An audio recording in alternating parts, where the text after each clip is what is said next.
From KUNC and the NPR network, this is In The NoCo. I'm Erin O'Toole. For a lot of veterans, Independence Day can be a hard day. Celebrating America's birthday comes with loud, colorful blasts of fireworks. We don't talk about it a lot, but for vets with PTSD, that can be a struggle. It can remind them of combat or other traumatic experiences from their time in the military. Helping veterans cope with PTSD is the specialty of Dr. Mandy Rabenhorst-Bell.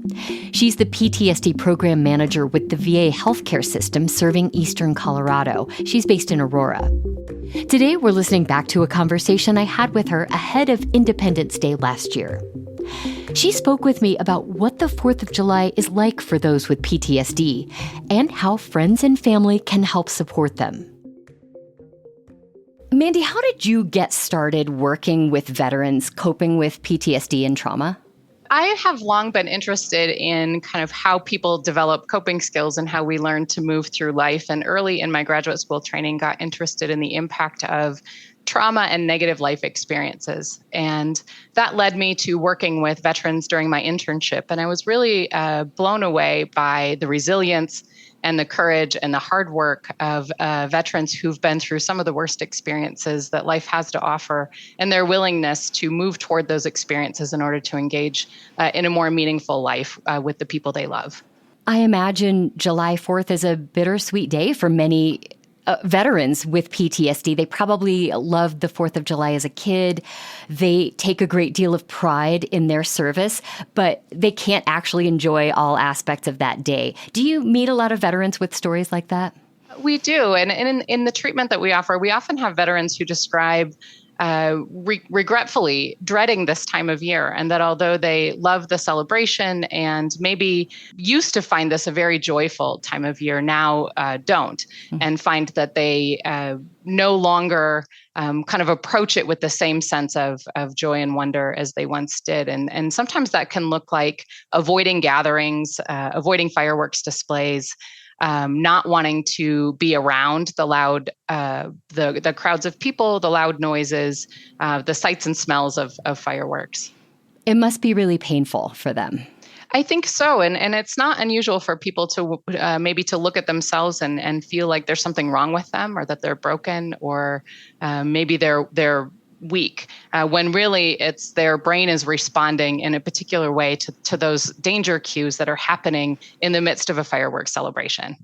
Give us a quick overview. You just kind of brought that up. What happens to the body and to the brain when someone with PTSD experiences a trigger? In this case, they're a combat veteran, let's say, and they hear a loud firework.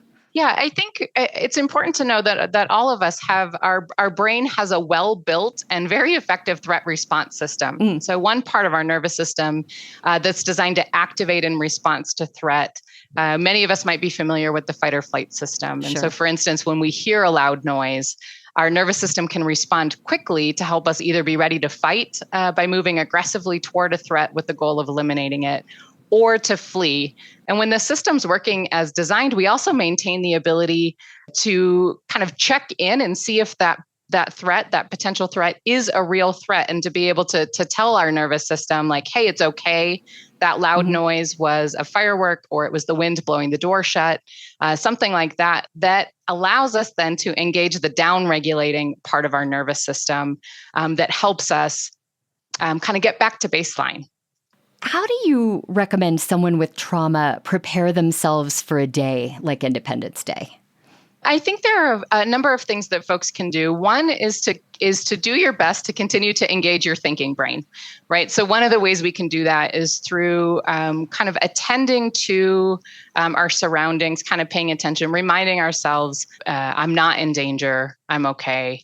The second thing is to avoid overusing substances.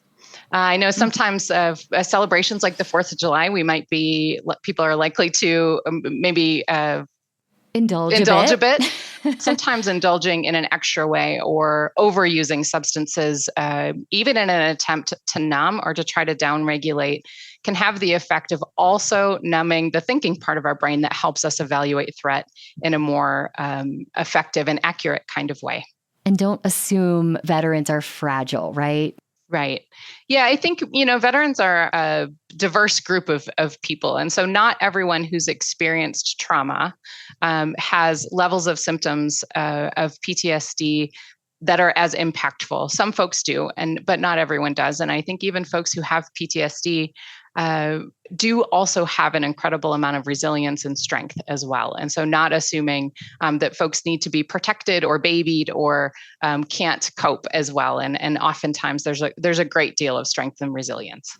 So I have seen a lot of posts on Nextdoor and social media around the 4th of July asking people to think of pets, think of the dogs before they shoot off fireworks all night. I really don't see veterans or people who experience trauma mentioned as often. What do you make of that? I wonder if it's easier to talk about pets than it is to sort of talk about people. I wonder, I think there is sometimes in our efforts to be compassionate or to be thoughtful, we also end up avoiding talking about difficult or painful topics. And so that happens when we're talking about suicide prevention, it happens in the context of grief. And I think it sometimes happens in the context of trauma and really knowing what's okay to talk about and what's not okay to talk about. I think it is really important to acknowledge that folks who've experienced trauma might have diverse reactions to things like fireworks displays, to unpredictable, loud events, and to have compassion for the challenges that someone else in your neighborhood might be experiencing. I wonder if you could leave us with a story about a vet who struggled with Independence Day and maybe got to a better place. Yeah, we have the opportunity. We really have the privilege to, in the programs that we're doing within VA. We've had veterans come through the program who identified wanting to be able to enjoy the 4th of July activities with their family as a meaningful activity for them, that would be a thing that they would like to do, to take their kids to the fireworks show. So that became a focus of treatment, talking about what are the barriers, what's getting in the way, and how do we help you evaluate this situation, develop the coping skills to be able to manage the hyperarousal that's happening so that's an activity that they could engage in. And we've had veterans then have that experience and come back and tell us about it. And one of the things that stood out to me was the experience of, I was anxious, I didn't want to go, and I did it. And it was meaningful and I felt connected. And I think that's the important part, is that through treatment, it's not as though someone stopped feeling anxious or stopped feeling uncomfortable, but they were able to approach that behavior, kind of engage in that meaningful activity in a way that allowed them to be present with their family, with their loved ones, in spite of the anxiety that they felt. And I think that knowing that recovery is possible, that returning people to the experience of a full and vibrant life is what treatment's all about. That's Dr. Mandy Rabenhorst Bell, the PTSD program manager with the VA serving Eastern Colorado. I spoke with her last year. We'll include a link in our show notes and at KUNC.org where you can learn more about how to offer support for people with PTSD.